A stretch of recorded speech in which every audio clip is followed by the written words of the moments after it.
all the reels are talking about how your kid is sucking the life out of you and you just need a glass of wine. Now I'm like, what? Yeah. Or like, there's a reel that's like, I just shared the opposite of it. Something about you got to be you again, not mom you, not wife you, but you, sis. And I was like, literally when I let go of that thought is when I came into my happiness. Like, I am mom me. I am wife me. That is me. I don't need to get back. I don't need to get away from this to be myself. There's just like so much to it with mindset. Make those hard acceptances, I guess. It's like, you have to make them. These are the circumstances that I have, right? And then instead of fighting it, we're able to see like, well, how do I do that now? We have thoughts all the time. You're always thinking something. So it's not about saying, I really want a mindset like that. You already have a mindset. You have the thoughts. It's just a matter of consciously being aware of them instead of just being on autopilot. Hey guys, my name is Shayla. Welcome to the Hey Shayla podcast. I went from full-time travel to full-time new COVID mom, and holy wow, is motherhood and adulting a learning curve. There are so many decisions we need to make and a million ways to do it right. I created this podcast to interview some of my gurus to share their knowledge and empower you on your journey. Let me be your guinea pig and ask the questions you think everyone else knows. Here, we're a little hippie. We try to do things as naturally as possible, and we don't take ourselves too seriously. But above all, we support one another and work to find what works. If you're into it, you're our people. Let's get started. All right, welcome back to the Hey Shayla podcast. Thank you for listening. Today, I have Tessa Romero, the mindset guru. I'm so excited that you're on. Thank you for coming on. I'm so glad that you invited me. When you said like, oh, come back for this podcast episode, I was like, absolutely, I will be there. Yes, because I actually wrote this down. You were on episode 24 of Partner Resentment. That is my most listened to episode. That's amazing. I think it's amazing that women are willing to listen to it too. Like we all can go through those seasons of resentment and it's freaking hard. So being able to talk about it in a productive way, I always take that approach where I'm like, okay, how can we talk about something that's hard, but productively? Totally. Yeah. And I think everyone resonates with that because when you have babies, your relationship changes. You're no longer just like boyfriend, girlfriend, husband, wife, fiance, whatever. You're now parents. You're now mom and dad. Yeah. And it is a huge shift and you're both doing it independently and together. And it's like, who's in charge of what? Because all of a sudden we got a ton of responsibilities and no list of tasks. Yeah. Yeah. Like, how are we doing this? Yes. I'm going to read this cute little intro that I have, and then we'll get started in our deep dive. This is the first podcast back from my super extended maternity leave. I was only I had my baby in April. We are launching in November. I was like, we're going to take a couple months off. We'll do another month. And finally I'm like, I'm ready. Here we go. That. Okay. So for you. Thank you. Tessa is a mindset coach geared towards women and motherhood. She teaches women how to be who they want to be with mindset that supports them. She has been married for 8 years and has 3 cute boys and a brand new, well, not and one of the 3 is a brand new little baby, 3-month-old. Yeah. She also has a super incredible Instagram. That's how I found you initially. And I think I saved one of your reels and just replayed it over and over and over. Seriously, I was like, okay, we need to get this mindset right. Instagram is Tessa Romero _ where she shares mothering mindset tips. She's also running group coaching program and is launching again in December. And we'll talk about that in a bit. Okay. This podcast I was going to do by myself and I was like, nah, I need the coach on here to walk me through this because lately, since my second baby, I have had a ginormous shift in my motherhood mindset. And I just need to unpack it essentially. Yeah. But I feel like I'm just excited about it. And I'm just stoked that happened. And have you ever heard of matrescence? No. Okay. This is a new term that I've just learned. Apparently it's the puberty of motherhood. Oh, so I should know that term. Yes. It's like insane. I just recorded a podcast about it and she like schooled me on all this stuff and my mind was melting, but it's essentially, she's saying when you have a child, you're not just automatically a mother. It takes your hormone shifting, your life shifting, you adjusting. Just like if you have your period at 12, you're not all of a sudden a woman. It takes like years for you to identify as a woman. Wow. So she said it takes 1.5 years up to 4 years to like develop into a mother. That's amazing. Isn't it? More women need to hear that. Yes. And that's exactly what she said. She's like, if women knew this, they would be gentler with themselves as they were going through it. Yeah. And so I'm 2.5 years postpartum, I guess, whatever, into my matrescence. And I feel like that's where I finally am. Because what happened, and you kind of mentioned this when we were chatting before we recorded, when you first have your baby, you're trying to figure out how this baby fits into your life. Mm-hmm. I still like going out. I still want to like even just go to dinner. I want to quick run to Target for just something I forgot it. Like, and you're like, it's so challenging. How do I adjust to this baby? And so I think for me at 2.5 years, I finally gone, oh, we're not trying to fit this baby into our new life. We're trying to create this new life of me as a mother with these responsibilities. Yeah. No, I totally get what you're saying. And when we have this idea of like, I can't do this anymore, this is why mindset's so valuable. Like information is, I mean, so valuable, right? So when we have the information to see like, oh my gosh, I'm supposed to like mature into the mother that I want to be, right? It's not just this overnight, I had my baby at 1 a.m. and now I am the mother at 101. Right. People are calling me mom. I don't know what's happening. Whoa. Yes. Yeah. So I think with that information, it makes mindset work so much more meaningful and easier, because now we're able to see like, okay, it's my job to figure out how to continue doing the things that I love with my children. So that way it is our life to go to Target. It is our life to cook meals together or go out to eat. Like that we're able to build the life that we want, because really our kids don't know any different. That's what I freaking love. I love that so much, is that my kids don't know any different.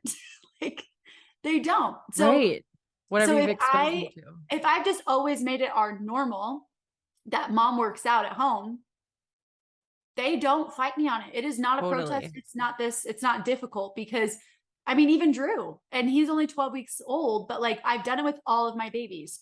Even if they have a hard time, I can pause my workout, but I will not teach my kids that if this is what you do, then I stop. You get what you want if you act this way. Like, no, not that doesn't just happen. Like you don't start at 2 doing an 1.5 hour workout and are frustrated that your kid isn't letting you do it. Exactly. Yeah. And then, I mean, gosh, there's like so much mindset in there, but when you can have your mind in like this positive place about their behavior during the workout, like, oh, they're just learning our new routine. It's hard to learn a new routine. It makes total sense why they're doing what they're doing right now. And it's not against me. They just want me so badly. Right. Like, and we keep our mind in this really awesome place. Now we're not feeling infuriated and like we can't take care of ourselves and we've lost all of our freedom and going down that really dark rabbit hole of just the victim mentality, honestly. All right, we're going to take a brief break to talk about Expecting and Empowered. Expecting and Empowered is a pregnancy and postpartum workout guide, and I recommend this to everybody that's pregnant or postpartum. It's like the one thing that people are like, are you going to do that for your next pregnancy? 1000%. I was still doing these workouts like 1.5 years postpartum, and it only goes to 33 weeks. Anyway, the pregnancy workouts prepare you for labor, and the postpartum workouts repair you from labor. It has stretching, pelvic floor exercises, and the actual work. And what I love about it is it's created by a nurse and a physical therapist, so you know that the workouts that you're doing are safe. And sometimes when you're pregnant, you're just not sure. Now you know. So I'm an affiliate with them. You can use my code HeyShayla. It will get you $10 off the guides. They also just came out with a labor and delivery course. It's brand new, super exciting. If you have any questions about it, please DM me on Instagram, HeyShayla. All right, let's get back to it. Well, so I feel like you've shared before. I've seen that you've shared that you haven't always had this mindset. When was your shift? When did you come to the bright side? When did you get there? Yeah. How long have you been here? Yeah. So I've always been very energetic. So I think people get that confused. Like you can be really energetic and negative. Like you really can. I've always been extremely energetic, but I had a negative mindset, especially about myself. I battled with a lot of shame and limiting beliefs and negative self-talk, comparison, jealousy, judgment. I did all of that. So throughout my marriage, the first 3 years of my marriage, it was really difficult because I was the problem. 100%. Like, I wish you guys could just like really know my husband, the poor guy. I mean, he just like, he does anything and everything that I ask him to do. So if we film a reel, it's because I asked and he's just playing the part of what I told him to do. But then people look at it and they're like, oh my God, your husband doesn't do anything. He just sits there. And I'm like, you guys are hilarious. Yeah. Anyway, so we stopped doing this because the point wasn't coming across very smooth. But anyway, I was the issue those first 3 years because I didn't know who I was. I had a crappy mindset. Everything was someone else's fault, literally. Like I had a really bad victim mentality.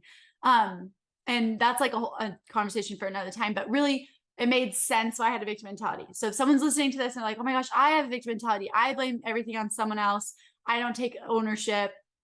Which is hard to self-identify because I'm just now also realizing those things. Well, yeah, because we do it to protect ourselves. Like we don't do it. But in protecting, you still are going to defend yourself and you'd be like, no, I don't do that. It's not me. It's them. You know? So if you are the victim, I feel like sometimes it's hard to recognize that you are or admit it, even just like, admit yourself. It's because we think it's a bad thing, right? Like we don't want to be something that's bad.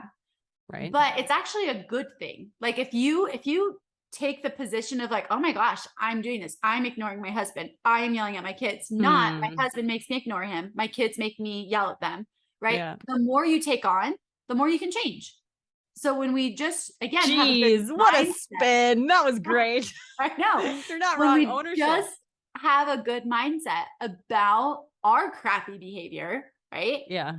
This is my behavior. I am responsible for it and I can change it. When we decide to take that really great approach, we're like, I don't need you to change before I change. And it becomes extremely empowering and exciting. So I was actually trying to work on my mindset. I didn't know I was working on my mindset. I was trying to freaking do something to not be the wife I was being. Yeah. And then when I got pregnant with my first, I was struggling with a ton of anger. Like, I mean, it was bad. It was really, really bad. And it was really hard. And I would just feel like my heart was pounding and I would just get like hot and my face would turn red and my palms are sweaty because I was just so furious. Like I would feel so angry. And again, like that anger was someone else's fault. So that victim mentality was really not helping me because again, someone else could just make me mad like that. Well, darn it. That's quite the way to live your life. Right. You know? Well, not in control, just exactly. Like you don't have the control on that anger dial anymore if you say that someone else makes you mad. And that's why I push that messaging, not because I don't think that people influence us. People totally influence us, right? There are mean people on the internet. I'll tell you that right now. Yeah. Sometimes my kids told me this morning, I don't love you and you're not my best friend. That's what Liam told me. He's 4. So, and my husband's like, I would not let him talk to me like that. And I was like, you know what? Liam is responsible for what he says. And I am going to feel really proud of the way that I handle this. So that's where I'm at. Right? That's what I'm doing right now. Yeah. And it feels so much better that way. But I don't say like, no one makes you mad to piss people off. Right. I mean, I don't. I really don't. I say it because I want people to understand your anger is your responsibility. And if you don't want to feel this angry anymore, no one's going to tell you how long you have to feel angry. Right? They're just going to tell you, you need to feel your feelings, but they won't tell you how long. I personally felt my anger for 13 years and I was over it. Yeah. Like I didn't want to live there anymore. Right. Totally. And then it's just ridiculous. So anyway, changing my mindset really started in my marriage.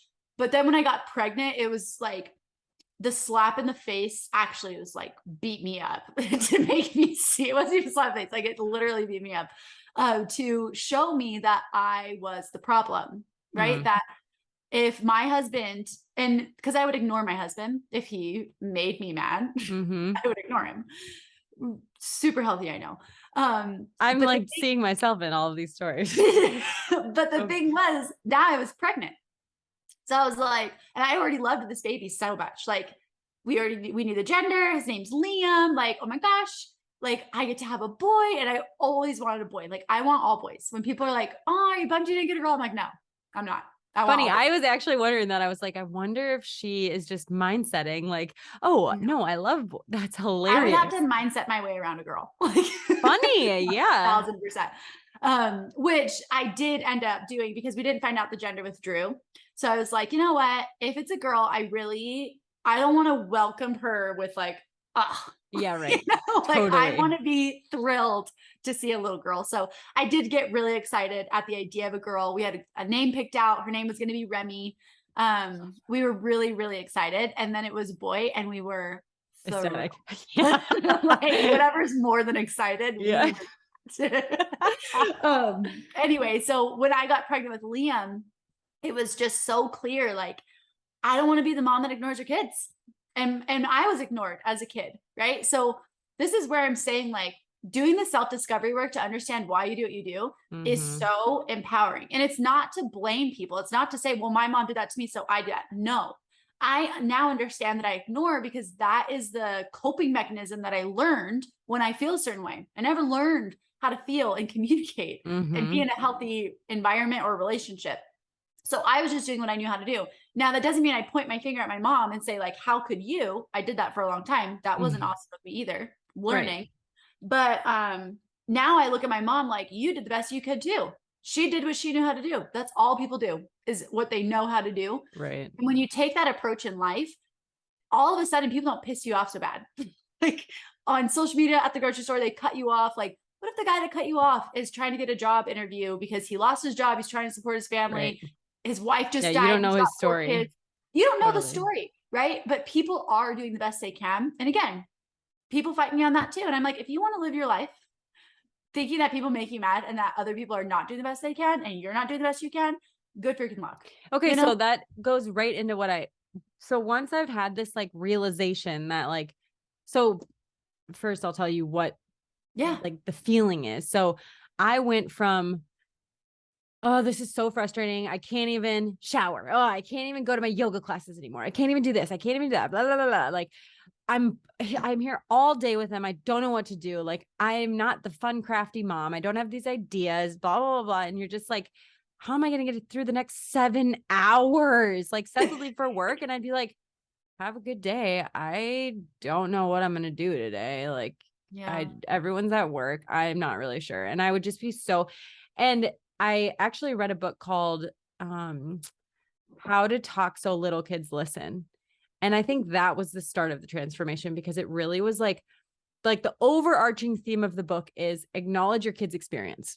If they are, I forgot Aaliyah's water cup on the way to daycare. We always have a water cup in the car. I was like, oh man, I forgot it. I'll make sure to bring it on the way home. Well, guess what? I also forgot it on the way. Or like when I went to pick her up and she's like, Mom, water. And all of a sudden I went, oh man, Aaliyah, I forgot your water cup again. Not a problem. Totally fine. Like just acknowledging, like at Starbucks, she wanted a cake pop, but it's Starbucks. And so we're there at like 7 a.m. So I'm not going to give you a cake pop. And so the book says, go over to the cake pop, talk about how cool it is instead of being like, come on, don't look at that. Oh, wow. Cool. Do you like the pink one or the one with sprinkles? Blah, blah, blah, blah. And it's counterintuitive to like, go look at the thing that they can't have. Yeah. No, you're validating that is so cool. We still can't have it. And no problem. Like, obviously, like everything, this doesn't work 100% of the time, but just hearing what she has to say and being like, yeah, we co-sleep. She's on one side of me and she wanted to be on the other side, but the baby's on that side. So like, no, you can't go on that side. Aaliyah, you have to stay on this side. And she started screaming. I was like, oh my gosh, you're going to wake up the baby. This is going to be a thing. And I was like, whoa, why do you want to go on the other side? Good Monsters. for you. Monsters, Mom. I was like, no, Dad told all the monsters they can't be in this house. Like, and you just like get in their world. Oh my gosh. Like, and it's so fun. It's so fun. And you're not fighting them anymore. You're experiencing everything with them again. Yeah. And like, we play pretend and we do, and it takes energy to like be a kid. Yeah. Yeah. But it doesn't have to be 24/7. Like 15 minutes of that. Yeah. It rocks their world, you know, Totally. and then you can step away. Like I invite myself into my kids' play all the time because for my boys, and at least if I wait for them to invite me every time, I mean, they still invite me to do things, right? Like, mom, let's go jump on the trampoline. Okay. Like I try really hard to say yes. Whenever I can say yes, say yes. But what I notice is if it's my boys, like inviting, they're fighting more. They're hungry for my attention. Like, and they take it out on each other, and then everything feels chaotic. But if I just notice they're doing something and I just kind of insert myself, like, oh, can I be this car? Like, can I come? They're like, oh yeah, like you're Flo. And I'm like, sweet, I'm Flo. And I just do that for a little bit. Like it's not all day long, right? Right. Got to get that idea out of your head because it's not all day long. But totally. I love how you said like her human experience, like get in on their human experience, because we forget that about kids. They're human. These are their human experiences. And I mean, I do the same thing with my kids. Like I let them browse all the toys at the store. Like, come on, this is what we're going to do. We're going to get what mom needs to get first. And then you get 10 minutes in the toys. I will look at whatever you want. Does that mean we buy toys every time? No. I mean, we are on a Lightning McQueen collection right now. So if you happen to see one that we don't have, I do buy it because I love those cars. It's actually my own selfish collection. But my point is like, it's not this big battle to leave the toys because they know like, well, we can come back to the toys. Like my mom this isn't like this forbidden or super special. It's the toys. Yeah. And this book actually says to make a wish list. So if they're in the toys and you're like, oh, I really want that. You're like, oh, I see that. Let's add it to your wish list. Acknowledge. I take pictures of it. I'm like, this is the one you want. Take picture, put it in the notes of my phone. I'm like Liam's list. Like, I have these. Totally. But and I just think that all of us, and I'll notice it. Like if I'm doing something in the kitchen and she's just like, rah, rah, rah, rah. I'm like, oh my gosh. And then I'm like, what do you need? She's like, cereal. I'm like, oh, okay. I'm hungry. Let me get you some. Yeah. And it's just like, so that was the start of it. Just like acknowledging her as a human instead of trying to do my things and parent. We're just co-living. We're co-living now. So I can make something in the kitchen and she can help me if she wants to help me, or she can go play with her dolls if she wants to, like she can do whatever she wants. But if she needs me, I listen to her. I validate that she has feelings and experiences or wants, even if she can't have them. I know you want a popsicle, right? What color? Like a blue or purple? Yeah. It's breakfast time, so we can't have a popsicle right now, but we could do it after, whatever. Like it just, that was never how it was. If you wanted something, your parents would be like, no, come over here. Come on. Let's not look at the thing you want, because then you're going to want it more. Like, instead of, I don't care about what you want. Stop telling me about what you want because I don't care. Totally. And if you think about it in our situation, it's like, oh my gosh, this pen, Tessa, you have to have this pen. If you were like, no, I'd be like, okay, well, yes, you should have this. If you're like, ooh, that is a cool pen. I actually have this one. I'd be like, oh, okay. What do you have? And I'd be more apt to hearing it because you're acknowledging my cool pen. I will tell you, I have that exact same pen. It's actually my favorite. So you're right. I do need that pen, and I have boxes of them because they're my favorite. That's so funny. My sister gave me this for Christmas because she said it is her favorite. They're the best pens. They really are. Guys, they're Sharpie. They're so white. Funny. You can find them at the grocery store.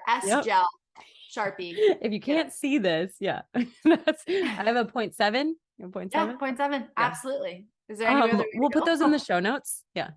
But I think that was a huge shift for me. And then just having my second having my second with my first gave me the perspective. Like my 2.5-year-old, I'm like, what? You're 2.5 years old. And I was always like, I'm not an infant person. I don't like that baby phase. I just want toddlers. I am soaking up my little baby because I'm like, you're so adorable and I love you so much. And you just are happy and you're sleepy. And then you're upset for a reason. And it just has given me so much perspective, but I'm not fighting to figure out, when am I going to shower? Yeah. When am I going to, like, I need to get groceries. I'm already in motherhood. We're in it. We just added another one to the clan. I love it. And so it's like, I'm like, Target feels easier now. Yeah. Seriously. How does it feel easier with 2 kids? That doesn't make any sense. But it's because your first gets to look at the second. Yeah. While you're going. But really, like, I mean, it's normal to have like thoughts of self-doubt. Like, how am I going to do grocery shopping with a child, like for your first, right? And then you have your first and you figure it out. And then you get pregnant with your second. You're like, oh my God, there's no way I could take 2 kids to the grocery store. You figure it out and things are fine. But we don't have to like make these negative predictions about how terrible it's going to be when we haven't even done it. Totally. And that's like part of the work that I love so much, is just realizing that you can't predict the future anyway. So why the frick are you stressing yourself out, creating all this anxiety for something that you didn't even know how it's going to be, how it's going to go. And my first baby didn't have acid reflux, but that kid did not sleep. Like he still starts every morning at 5:30. His entire the same way. He's literally the sun's child. Like the sun is like barely the sun's awake, so I'm awake. Literally, but not even until the sun's awake. He's up before the sun. He like wants to greet his father in the sky. Like good morning. Yeah, exactly. But anyway, I fought that for a long time, right? Yes. And then it was finally like, no, this is what he's going to do every single morning. And me fighting this every morning isn't actually working. It just starts us off on a crappy note. Totally. So I just started getting ready every morning. I would take 10 minutes to get dressed, do my mascara, brush my teeth, and then get him up.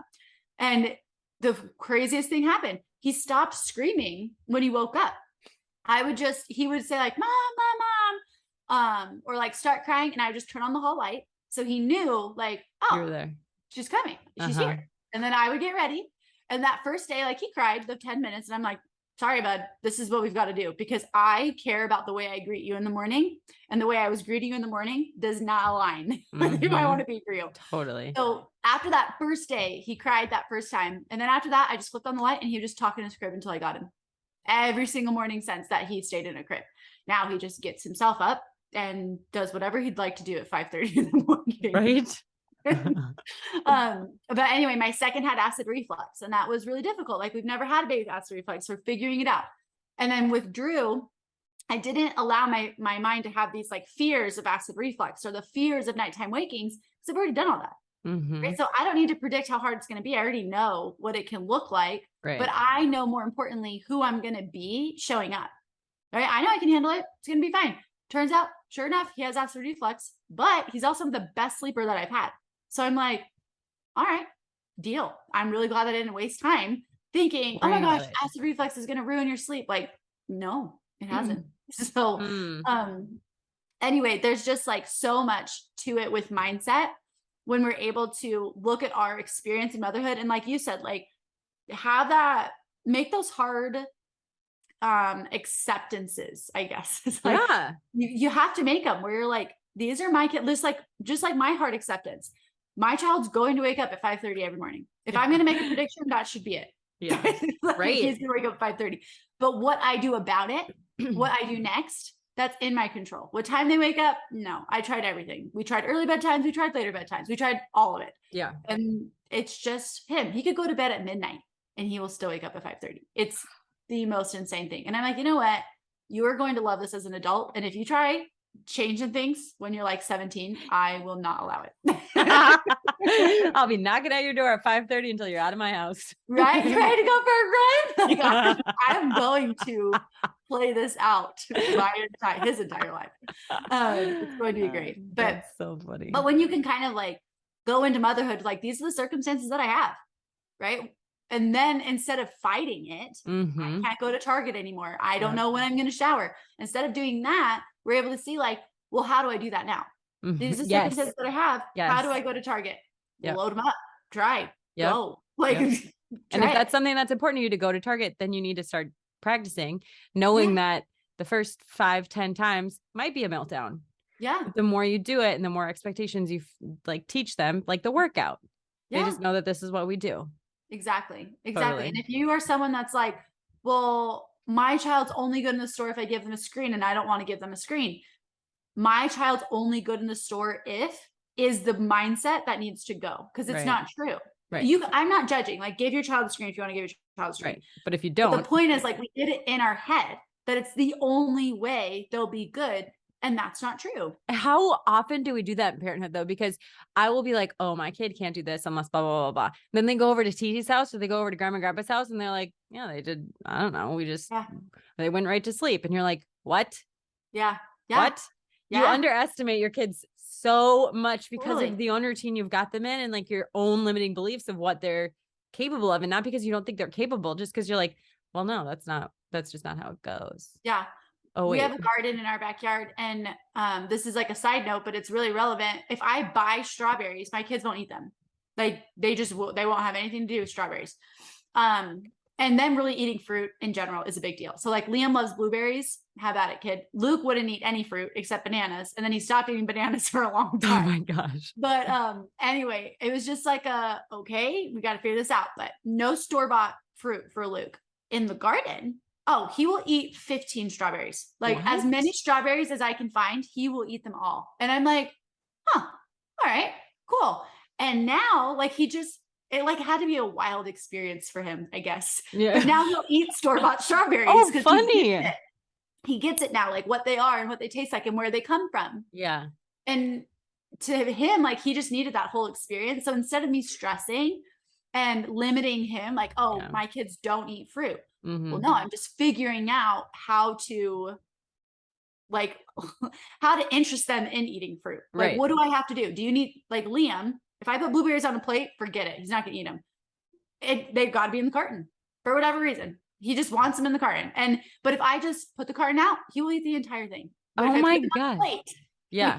Touch them. So it's just like, but that's the thing that is so amazing about motherhood is these things about your kids. Mm-hmm. And it doesn't matter what anybody else thinks, right? Like, well, no, he needs to eat it out of a plate. Why?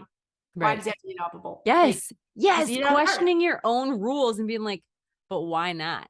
Like I was talking to my friend about screen time after daycare, and she's like, I was like, this is a no-go. We're not doing screen time after daycare. And her partner was like, why? Maybe they need that downtime after a super stimulating day at daycare. Yeah. And you're like, oh, yeah, maybe. And I'm the same way. Like, I don't really enjoy watching TV. I don't want to sit there and do it. I think it's boring. I think it's whatever.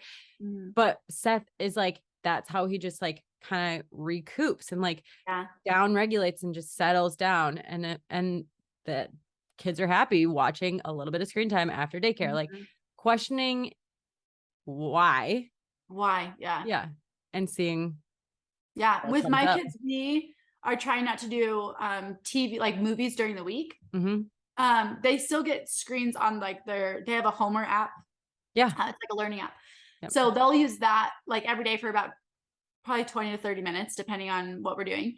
But the reason why I'm not doing movies during the week, like for my kids, is because it overstimulates them. They sit, like they will sit there and they will watch a movie and then it will be meltdown central the rest of the freaking day. Like it is so difficult for my kids to get back into play. Like their sand, their cars, blocks, just like creative things after they watch a movie. So I'm trying to save those for like the weekend. Like we'll watch a family movie together on the weekend. It's special. Yeah. And that way I'm not saying no. Like, can we watch a movie? I don't say no.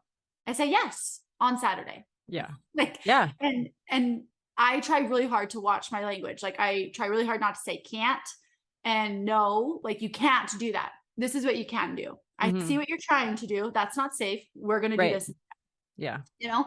And that language, it's amazing. Once you start focusing on your language, you realize how difficult it can be. Totally. Because you start catching all of those can'ts and all of the no's. And then you're like, what the frick am I supposed to say? Yeah. If I can't say can't. Right. And that actually has happened for me before kids. Like, I can't do this for some reason, like is painful for me to say now. Like when I say it, it just, I'm like, whoa. Yeah. I can't do this.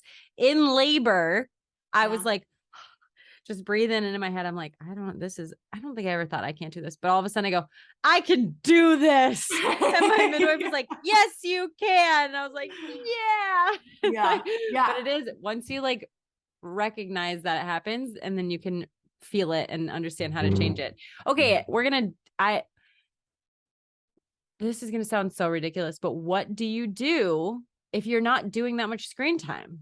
Are you like out? My boys, so we were talking about before the episode started, like just the kid that you have, you know, and I know that all kids are different. I know that, but I also believe that all kids are creative by nature. Totally. Like they just are so creative and they have like a childlike energy. That's just And like, I feel like our goal as adults is to learn how to be childlike again. Like it's amazing. So anyway, I'm not saying that like all kids are great at independent play, but I do believe that kids can get better at independent play when they're given opportunities. Like anything, play. practice like more. To play, to figure out like, what do you like to do? You got to figure it out, right? Because a neighborhood girl comes over and she'll tell me I'm bored. And I'm like, oh, we don't say that in this house. That literally just means that you need something to do. So you can find something to do, or I'll give you something to do. Yeah. And I know I sound like this, like really mean. No, my mom used to say that to me. And I was like, okay, I'll go find something. Like, and then Liam told me that one time, I'm bored. I'm like, where'd you hear that? Yeah. Where'd you learn that? Because we've never used that word. Well, guess what? I can give you something to do, or you can find something to do. Because that's all that word means. That's all it means. It's not this cool word. It's just means you need something to do. Yeah. And it's okay to be a little bored. Like, for sure. Yes. I mean, boredom is like the cusp of creativity. It's like you are right there. Yeah. So you are about to come up with a really good idea. So it's not a bad thing. You're right. But anyway, so my kids play with kinetic sand. They have a desk in our living room, and on that desk they can find paint. I mean, they can do whatever they want at that desk. So they can get out their sand, which is usually just always out because that's what they choose. Okay. They have like coloring books there. They have Legos. They have their school boxes. So if they want to do like a school project, I'll sit down and do that with them. But kinetic sand, they have like construction trucks. Yeah. They will literally sit there and do it for an hour. Like, it's amazing. Well, I think you're right about finding what your kid is into, because like we do Love Every, and Aaliyah is very manipulative. Like she wants to go in there and figure out how these things work, and she can like put all the puzzles together. And I have a friend that was like, my kid did not like that. They wanted the dolls and the dollhouse and to like play pretend. Exactly. Yes. Yeah. Yeah. So my kids, they're not huge in like, so like the little girls across the street, we love them, but they play different. They love playing like store and restaurant. So they do this whole act out thing. And my boys are more like, I need my Lightning McQueen. I need Doc Hudson. And then they just like, Doc Hudson, no, let me Luke, the characters are in their hands. They're not the characters. Yeah, like they love holding the cars and like pretending with the cars. So totally, like you're saying, like finding what your child's interested in, but that's going to come right back to what we were just talking about, listening to them. Yeah. Right. Validating their experience, validating the toy that they're interested in at the store, regardless if you're going to buy it. Yeah. But just knowing like, oh, that's something you feel that you're interested in. Right. Like that is so good for them. And then my kids play outside a bunch. So I don't have very many rules in what they can't do in our house. Like, so it's pretty much free game. Like you want to go on the trampoline, bye. And we have a fenced in backyard. So like I trust them, but I know some parents will tell me like, well, I can't let my kids go outside because the dog will push them over. Okay. That's like valid. I get it. I have 2 big dogs, but if my dogs never push my kids over, when are they ever going to learn to be cautious of the dog? Yeah. You know, and to figure that out. So it's hard, but again, it's just a mindset thing where it's like, well, if the dog pushes Liam over, he'll be fine. Or if the dog pushes Luke over, Luke will probably punch the dog in the face. Like knowing Luke, that's what he'll do. And my dogs will learn, or Luke will learn. Yeah. Someone's going to learn. Right. So, yeah.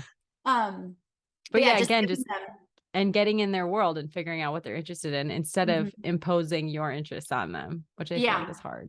Yeah. And I mean, and again, like not always just waiting for the invitation to come play. Like if Drew's fine on his little play mat, like I'll just go jump on the trampoline with them for a few minutes, because it's hard for them to constantly see me with Drew. Yeah. Right. When I'm normally doing all the things with them. So I'll get out a big piece of paper and I'll just start writing the alphabet on the paper, and they'll just come over and color with me. Like, and it's not because they love coloring. It's because they want to do something with me. That's why they're doing it. I know my kids don't love coloring. Yeah.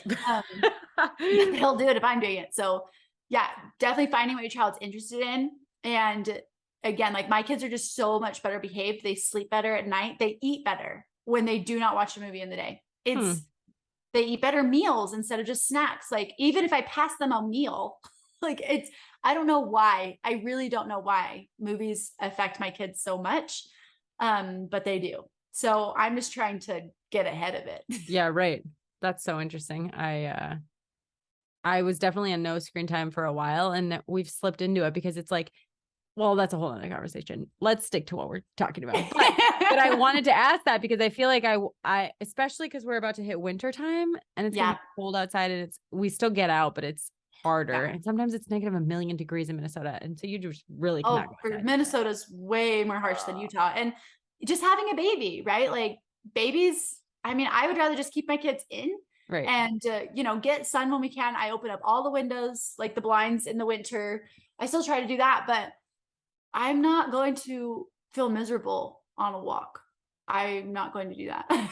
So just kind of figuring it out. But my kids they love to play in the snow. So like being willing, it takes like 10 minutes to put on their snow clothes. Yeah. And they'll go out there for how many minutes? Right. And then they're back. And then they have to go to the bathroom. So it's easier to in our minds to say like, oh, it's just too much work to get you in your snow clothes. And I don't want to do that. And you're going to be right back. So I'm not going to do that. Instead of just letting them have that experience that they want to have. Totally. Right? And supporting it and saying like, okay, come on, let's get your snow clothes on. Yes, it takes 10 minutes. What the freak are you going to do anyway? Yeah. What are you doing anyway? Like, just do it. Right. And I have to, even remind myself of that when it comes to putting on my kids' snow clothes and they're going to get snow in the house. This is their childhood. Right.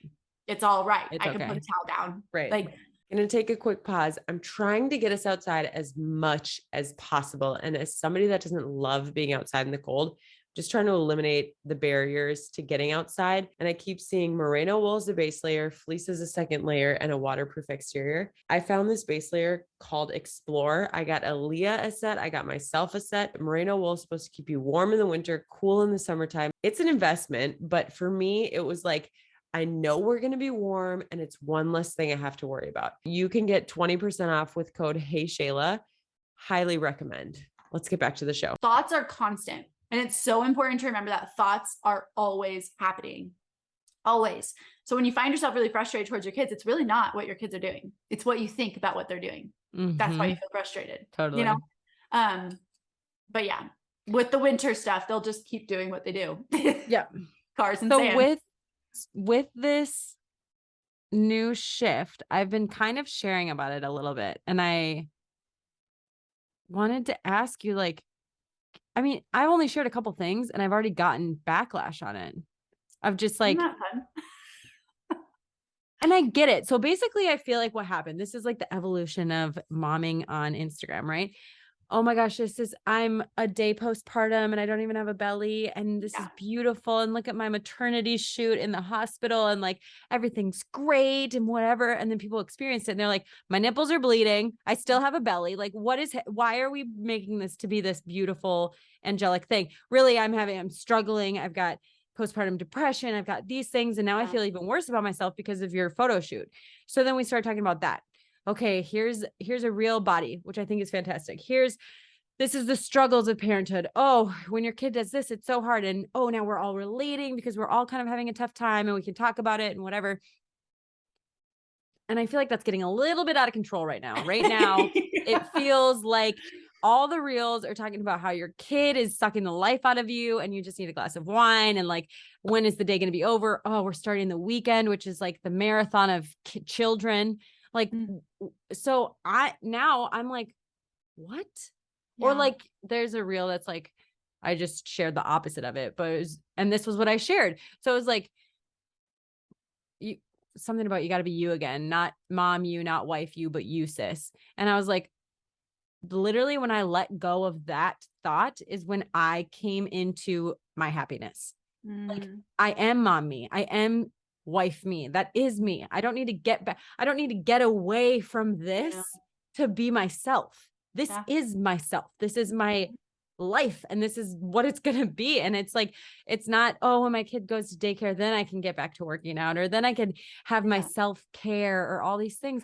And so then I got like, well, no matter how good your mindset is, postpartum depression is real. And I'm like, 100%.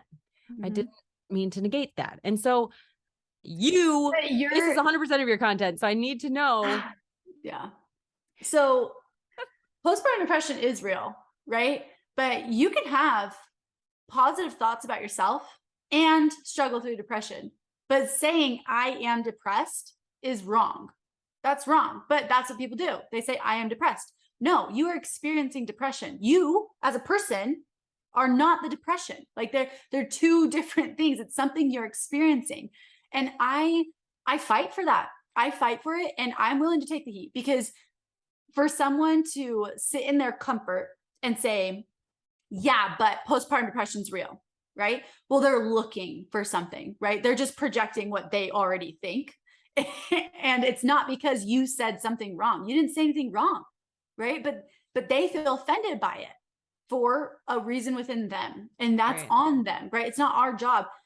And I mean, people are mad that I don't put like disclaimers basically on my content when I'm talking about mindset. They want me to put to encourage people to go to therapy and get on medication.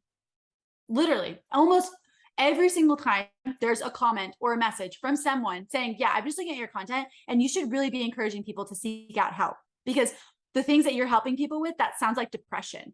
Yeah, that's because depression is negative thoughts. That's why.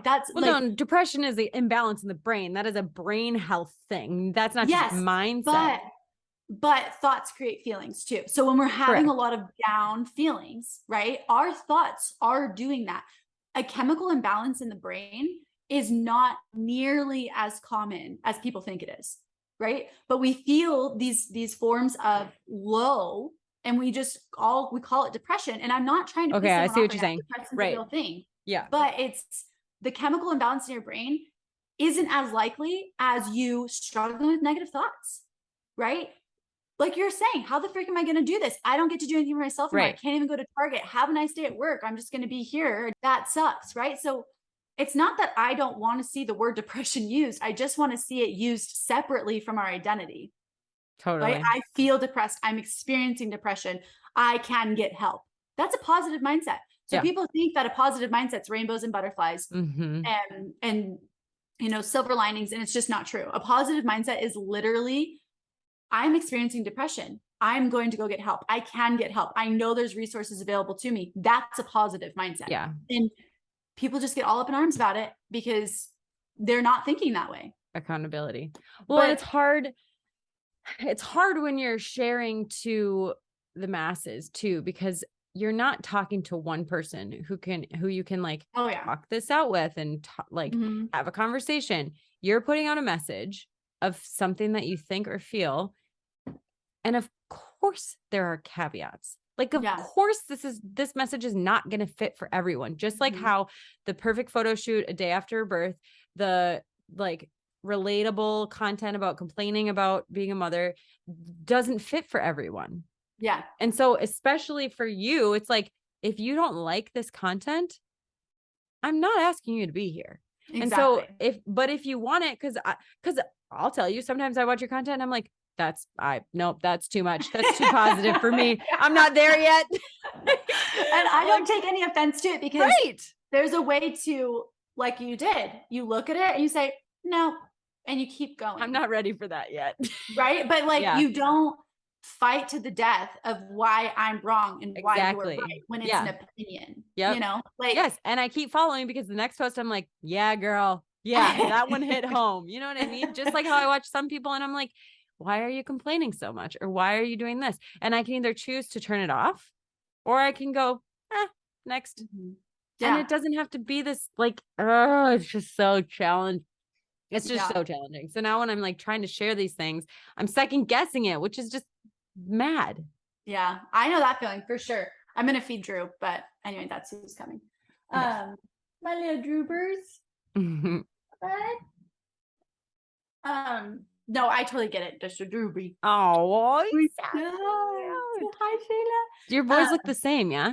They're very really similar looking. Yeah. He's a little bit of a mix between them. It's like from here up, it looks like my oldest, and from here down, it looks like my youngest. Funny. Or like my middle boy, but anyway, I really do get it when you're just like, oh my gosh, am I right? Like, and second guessing what you have to say. But really, thoughts are not facts either way.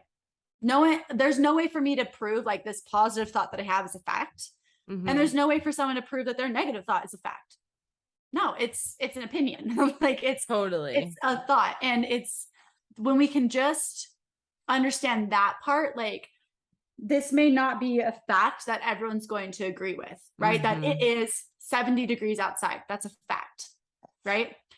thoughts, what I think about it being 72, this is a perfect weather. Someone else, no, it's way too cold. Mm-hmm. All right. Like, right.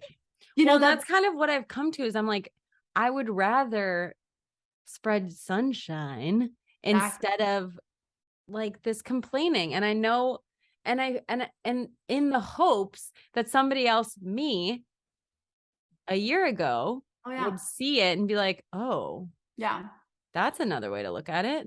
Yeah. And I think the more you get on that road of just like, what does me 1 year ago, me 5 years ago need to hear? Yes. You just share with so much purpose that you know it's not going to be a good fit for everyone. And I know that, right? If someone were to have told me 5 years ago, no one makes you mad, right? If someone were to tell me that 5 years ago, I would have either punched them in the face or never talked to them again. 100%. Like, probably just would have never talked to them again and then wanted to punch them in the face. But the point, like the truth though, the truth is I'm responding with anger. Like that's what I'm doing, but really no one can make me mad. And if someone wants to argue that, okay, well, how long can someone keep you mad? If they can make you mad, that means they can do it again and they can keep you mad because they know how to do it. So if your kids can make you mad, they can keep you mad and they can decide when you're going to be angry again. And I just feel like that sounds like a terrible way to live my life. And I think as a mom, so this is another perspective that I hold dearly. My biological dad passed away when I was 6, just overnight, like very unexpectedly. Wow. And I had a lot of anxiety coming into motherhood because I was so fearful of my husband dying when our first son turned 6. And now he's 4, he's 4.5. So I've had to really work on that, but also using it as like this really golden perspective of like, it does not matter what's like, I look at my phone and I'm like, look at this freaking little rectangle. Nothing on here matters. This is what matters. And I'm going to feel really proud of how I show up for as long as I'm given this opportunity, because I understand like not everyone has their parents still around. Not all kids know their grandparents, right? Right. I didn't have both parents growing up. Like I just had my mom after I was 6. So I think about it that way. And I just want my kids to know, like, I loved them dearly. And they're not going to go look at my social media account and wonder if I love them. Yes. Like, totally. And I feel so strongly about that. And I know that's harsh to say. And I know that. But I mean, I didn't always feel loved in my home. And there was not social media that my mom was packing me into a box because the doctor said to get rid of the stress and throwing me out the front door. Like, I mean, obviously the child's not in the box when the mom throws it in the reel, but it's like, what are you going to say? I haven't seen that. I was like, what are you talking about? Yeah. So there's the doctor had to get rid of stress. So you get the kid out of the house. Kid in the box and then threw the box outside. And I'm just like, what are you going to say to your child when they see that? What are you going to tell them? No, they need to take a joke. You're going to defend your behavior and minimize your child's human experience, which guess what that is? Trauma. Right? When we don't hold space for people's human experiences, that's trauma.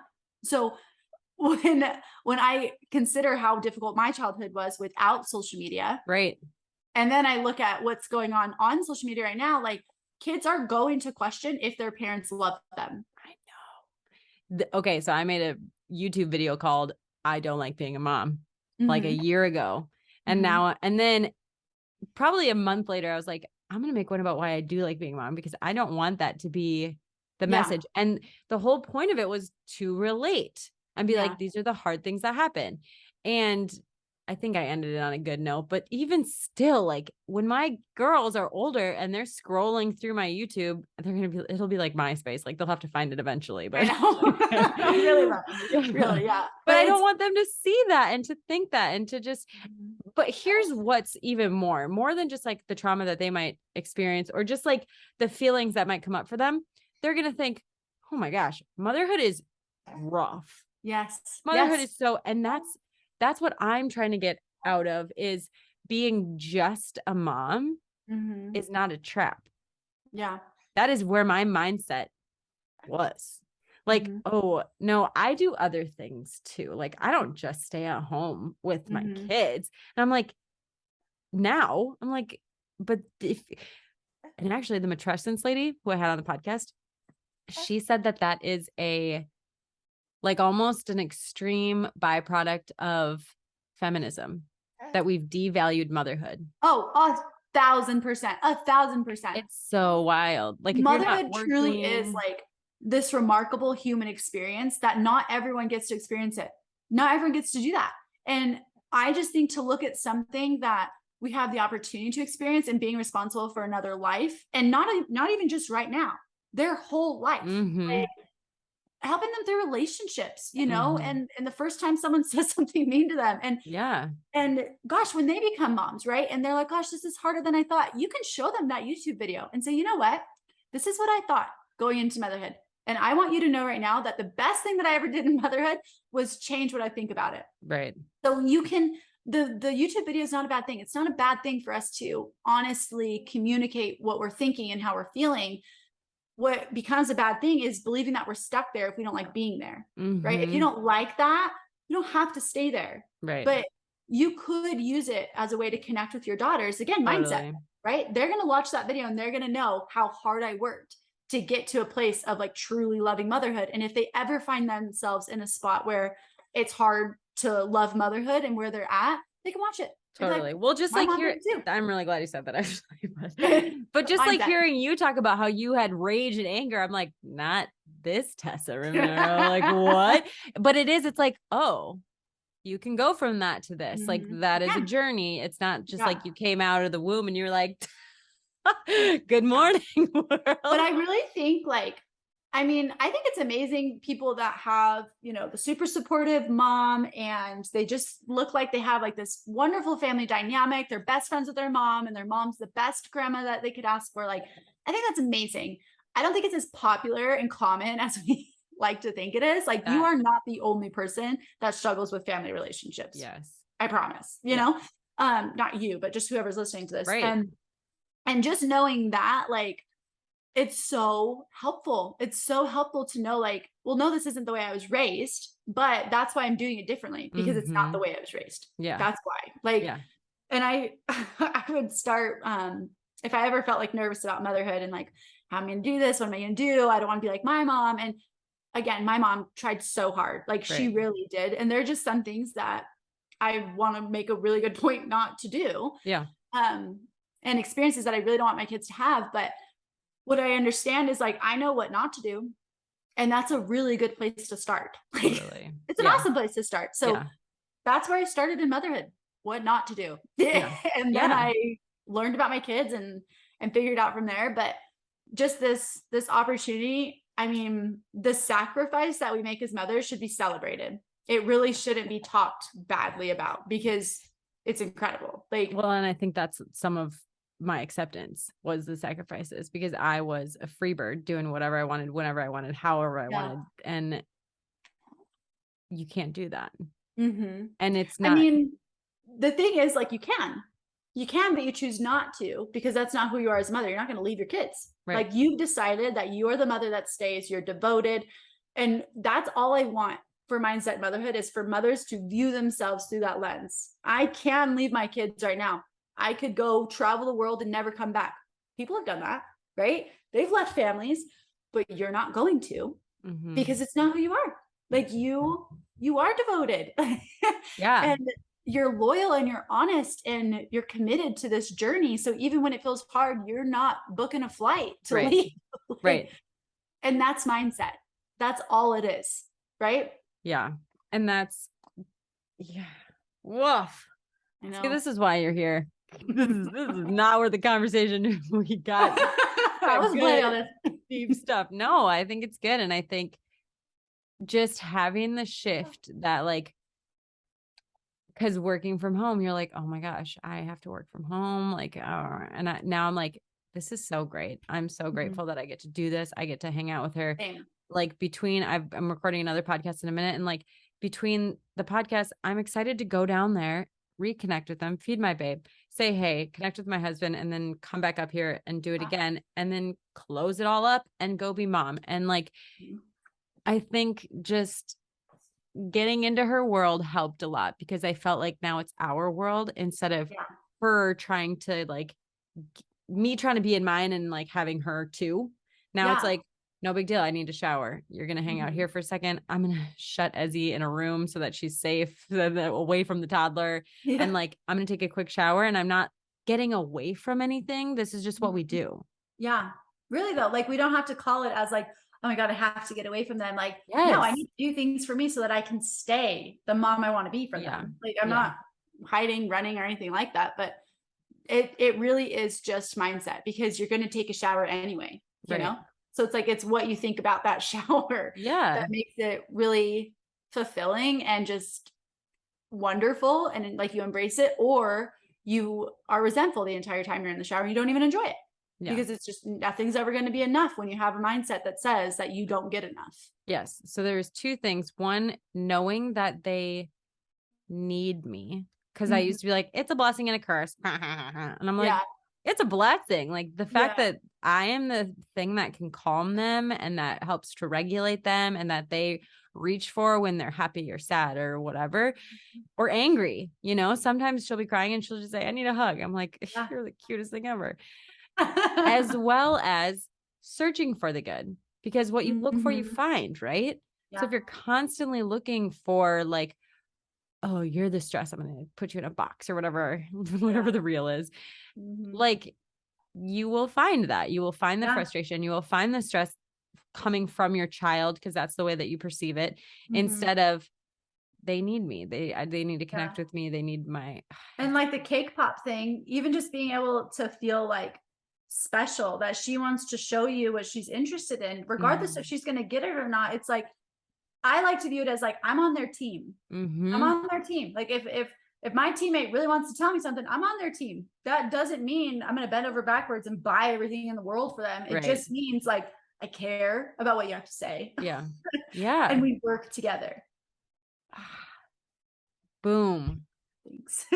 So good. Thank you. Thank you for, what'd you say? I said they dropped something upstairs right when you said boom. Oh, I didn't hear that, but I heard screaming downstairs. So I love that. Yes. All right. You're doing a great job. And I'm really glad that you have been, I just think it's so valuable what you're doing. And I hope that everyone considers this perspective because it wasn't like this throughout motherhood for you, right? No. Like the first 2.5 years weren't like this for you. And now you're having a lot of really big realizations and they're serving you and you're sharing it because it's helping. You're not sharing it. That's another thing that like, to gloat, like it's not about gloating. It's really not about ego. It really is like, you guys, I was doing it this way and it was so difficult. And now I'm doing it this way. And the only thing that changed was me. Like, no one else changed. And that messaging, I just think the more of it we can get from other experiences, like not just my experience, not just your experience, but like a woman listening to this, being able to say like, right now I view my kids this way. I'm going to try this. I'm going to put this into practice. And then go tell someone else your positive experience about it. And I really think amazing things are about to happen. Like it feels so close and we have to get really particular about what influences we allow in our life, right? You can't make room for both.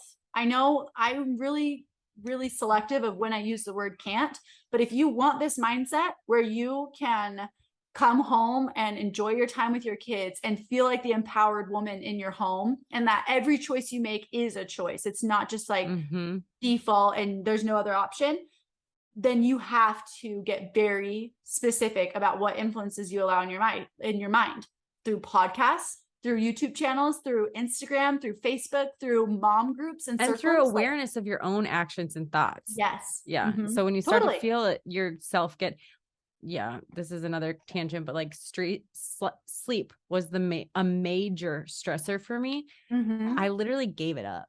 Like I was just like, if my baby wants to sleep 2 hours today when she should be getting 4, that's fine. Yeah. That has made me a better mom too.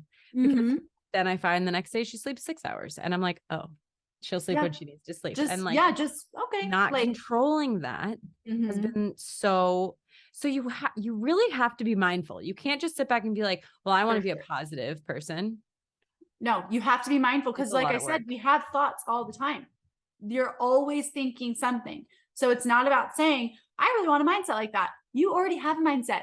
You know, you've got the foundation to work with already. Right, you have thoughts. Yeah. Yes, you have the thoughts. It's just a matter of consciously being aware of them instead of just being on autopilot. Right. Thinking the same things that you think every day, you know, like this leads perfectly because you're about to do another group coaching call. Yeah. That almost felt set up, but that was actually not. I was like, wait, we haven't talked about this yet. That was a good layup. Yeah. Because you work on that kind of stuff, right? Yeah. But so the reason why I do my coaching the way that I do it with self-discovery work is because that's how it works best for me. Like it wasn't enough for me to just say like, oh, this thought isn't serving me. Let me change it. Like people make me mad. Well, that thought's not serving me. Let me change it. Oh no, there was a reason why I believed that. And it was so important to go back through my childhood and my past experiences and my shame. Shame keeps you from being who you want to be. So you can try and change all you want, but until you actually uncover and heal those shame triggers, basically, they're going to keep coming up. You're going to keep numbing from them. And numbing looks like avoidance, procrastination, scrolling your phone, drinking alcohol, yelling, shutting down, consuming. Like you can numb really with anything. But my point is I love to use self-discovery work, and it's very unique what I do, but I use self-discovery. So you can finally understand, like, this is not only who I'm identifying as, but why. This is why I call myself these things. This is why I truly believe this to be true about me, because I did this, because I made this bad decision at one point in my life. That's shame, right? So we attach that bad decision and say, well, I'm a bad person because I did that, which isn't true, right? Like bad choices don't make us bad people. We are like good what you're people. Saying, right? I'm not a bad person. I made a bad choice. Exactly. But that is mixed up in the mind. It's like, oh no, I did that, so I am that. But that's not true. So in my course, it's a group, it's a community setting, but that community, it's like the most powerful thing you can experience, because we all come together, we share vulnerable stories, we encourage each other, you build real friendships. I did a call with them last night, and there's 6 of them that are in like this group text together, and they are like the biggest cheerleaders to one another. And I love that. About the highs and the lows, like they talk about it all. And I just teach people skills and tools to be able to help themselves be who they want to be, and build a mindset that supports them through actual healing. So it's not like, oh, fake it till you make it. I love it when people say that to me. I'm like, what the frick are you going to fake? You can't lie to yourself. Like, you know, when you're lying. Right. So that's not going to work. It really is like healing. You can come to a place that's like, oh my God, my mom really did do the best she can. The day I was able to understand that, it was so freeing for me. But then I had to work through my own shame of the way that I've treated her. Right. It's like oh, you realize this and then don't forget this. Yeah. Like, right. But again, it's just, okay, let me heal that too. Like, yeah, I did that. I've mistreated my mom in really, really bad ways. And it's not awesome, but there's a reason why I did it. And you're taking accountability for it. And I'm taking accountability, right? Move forward and how to change it. Exactly. And both her and I are not perfect. So it's just nice to know, like, look, this is what I did and this is what I can change, rather than this is what I did and I can't do anything and I can't change. And you are still the same person, so I can't change. Yeah. Like, it's just such a backwards way to live life. Like, well, when someone else changes, I'll change. Yeah. So how do they find your course? Oh yeah. So the Mind Body Alignment opens up for enrollment this December. December 2022. Yeah, December 2022. Get in the right year, Shayla. Yeah, I know. I got this. What day is it? Just kidding. But Mind Body Alignment is the course. Finding it through my Instagram is the easiest way to do that. I already have a wait list up there. So if someone's interested in getting more information about it, getting on that wait list in my bio is the best way to do that. Right now I have a journaling course. So if someone's like, I don't know if I want to do the full 12 weeks, that sounds like a lot of self-discovery and healing. It is. You get super vulnerable. I'm not going to lie to you. Yeah. If you're not quite ready for that, I have a journaling course. And the journaling course teaches you how to align your mindset with who you want to be without going through all the past stuff. Like, if you're just not ready to do the past stuff yet, I wasn't always ready to do that. I just wanted to change this on the surface level. Yeah. Yeah. And then once I saw progress, I was like, oh, like this really works. But like, why am I still ignoring my husband? You know, why am I still doing this? Why do I still feel so angry with my mom? Well, that's not going to go away with mindset. Like, you've actually got to heal it and go there. But you know, when in good time. Yeah. So my journaling course, alignment journaling, is always available. And it's just a 4-lesson course that teaches you how to change your mindset. And the reviews on that are honestly like life-giving every single day that I show up. I'm like, I love you people and I love this course. Oh my gosh. I need so it, yeah, that one's always available, and it's amazing. And I've journaled that method that I'm teaching in the journaling course. I've journaled like that for 3 years, and I journal every day, and I do that. And I've seen that on your Instagram. Yeah. People are like, what are you writing? What do you journal? And I'm like, what do you mean? Doesn't everybody know how to journal? Like, no, that was one of my questions that I just skipped in this podcast, but that's what I was going to ask you is like, what do you, so no, nobody knows what to write. I just thought everyone journaled that way. And then enough people asked me that I was finally like, I don't think people know how to journal. So that's why I made the course, and it's done a phenomenal job helping people. But basically, like, you are using the power of mental rehearsal in your journaling. So you're already mentally rehearsing. I'm not asking you to do anything you're not doing. I'm just asking you to do it different. So with mental rehearsal, we will mentally rehearse the night, like putting our baby down for bed. You will mentally rehearse how many times you're going to be up that night and how difficult it's going to be. And they're going to cry, and your adrenaline's going to go in the middle of the night, and then you're going to have a hard time going back to sleep. Like, your mind goes there until you tell it to do something different. So with part of my course, what I teach you is mental rehearsal, is rehearsing who you want to be, showing up to those circumstances that are outside of your control. You don't control if your baby's going to wake up, right? It's just, you don't. But you do control who you are when you walk in the room, like who you are when you pick up your baby, what you choose to do, and how you want to feel in those moments, you know? So we use that, we emotionalize the experience. And again, like I teach you how to do that in the course, but you'll emotionalize it because your mind doesn't know the difference. This is the most amazing part about mindset work, in my opinion, is your mind doesn't know the difference between something that's actually happened and something you think that has happened. It doesn't know the difference. You'll feel the same way. It's amazing. It's amazing. So when we kind of like knowing that, tapping into the journaling, like my mind doesn't know the difference. So if I emotionalize this, if I believe this experience, my mind already knows to do this when the circumstance happens, right? Let's say you have a hard time handling tantrums with your child, like the cake pop thing. Yeah. You get out your journal and you mentally rehearse how you want to handle that cake pop situation, who you want to be as a mother, and what fun distraction you're going to give your child of being silly and taking pictures and putting it in your calendar when you guys are going on a cake pop date, like whatever you want to do, right? But you've already mentally rehearsed that. So your child is no longer tapping into this really exposed part of you that feels out of control. Yeah. Your child is just saying like, hey, remember? Like, it just feels like this tap, like, remember you mentally rehearsed this? Go ahead and practice it now, like in real life. But I love journaling. I think it is so fun. And then you practice it, and then in your real life. And then if you decide like, okay, that was better, and this is what I need to do next time, go back to the journal, mentally rehearse it again and again and again, because you're just doing what you know how to do. So until you allow yourself to explore something different and mentally rehearse it, it's going to feel really difficult to change. And that's why change doesn't become sustainable, is because we don't mentally rehearse it. We just think like, oh, I'm going to battle my entire programming, right, of my past experiences and show up differently in my life. No, you're not. Right? No, you're not. Yeah.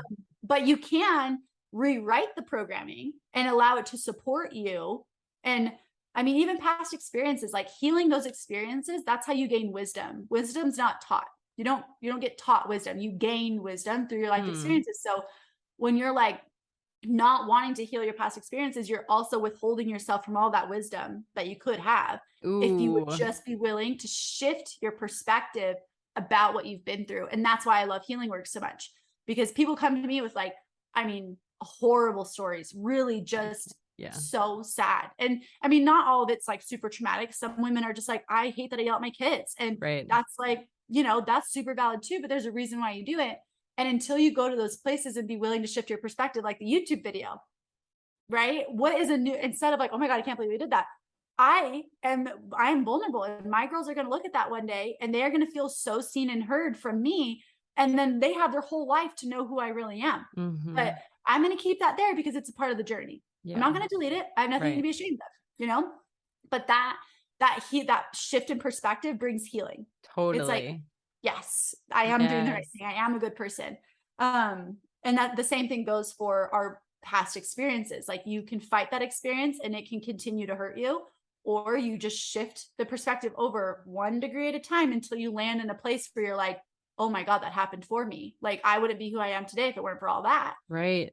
And it takes time. Yeah. But it's a skill set to learn. So Totally. I just teach the tools and skills. And it's in my bio on Instagram. So. To answer your question. So there's no passion behind this, right? Just None. Kind of like a side project. I am not walking a calling. Yeah. Okay, but Tessa Romero _ is Instagram if people want to check it out. Or even if they just want to follow your Instagram, because it really does have such good content. I try to put like as much free on Instagram in my highlights and on my podcast and on my emails as I can. Like I love serving. It's just the 12-week course is like, it's so intensive. It's so in depth. And we work so closely together for those 12 weeks that it's like, you have got to show me that you're committed, because we are going to talk about some really hard things. Yeah. And I need to know that you're not going to bail. Yeah. Yeah. When we get there. But yeah, I love it so much. And it's right for some and it's not for others, and that's okay. Yeah. Amazing. Thank you for chatting with me about all of this. It has been good for me to process through it. It's been great to hear your experiences through it. And I think it's a message that needs to be shared a little bit more. And so I'm just glad to be aligned with you and working and making all this stuff. Yeah. I don't know. No, I'm excited for you. And seriously, I want you to keep sharing. I don't want you to fear like, oh my gosh, this one person doesn't agree. Did you know for every 1 negative thought, it takes 7 positive thoughts to like lift yourself back up? Oh, wow. 7. So that's why that 1 negative comment feels like it stings so bad. Well, and on because I did a YouTube video about this whole thing, the comments in there are unreal positive. Oh, and good. So I probably have 100 of those, and literally this one comment, I'm like, ooh, should I not have? Exactly. What? Right. Yeah. And that's why it's important to stay in your own head. Like, that's not true. This person's having a hard time, and this is not the place for them right now. I block people every day. I'm like, it's okay if this isn't right for you, but I actually don't allow people to mistreat me on the internet. So I'm going to block you. Totally. But wishing you the best. Yeah. Yeah. My approach. All right. Well, thank you so much for chatting with me. We'll have to do another one sometime when it comes up and is right. Yes. And I will talk to you soon. Okay, perfect. Thanks. I'll see you later. All right. Thank you guys so much for listening. If you enjoyed it, please share with somebody you think would love. And I would be so honored if you would subscribe to the podcast and leave a comment and rating below so I can know what you guys are digging, what you want more of, just connect with you a little better. Thank you so much for listening, and I'll see you next time.